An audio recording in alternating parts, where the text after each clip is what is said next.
Deixo claro que aquilo foi o fim, mas eu só vim pra te dizer que nada que tá acontecendo me faz esquecer você. Isso não é um som de amor, nem uma declaração, é só pra eu esclarecer como tá meu coração. Depois de tudo que aconteceu, eu não consigo entender como você me esqueceu, porque eu não esqueci de você. E toda vez que eu canto eu lembro de você, e toda vez que eu penso é sempre em você. E escrever essa canção dá vontade de aí te ver.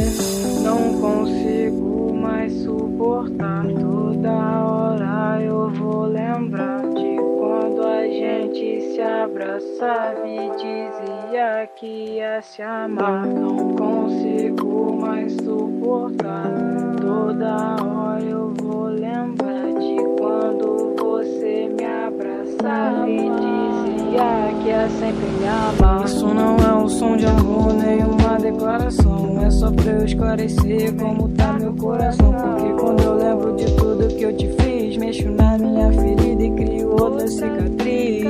Porque tu era minha metade, mas o que teve que acontecer esclareceu toda a verdade.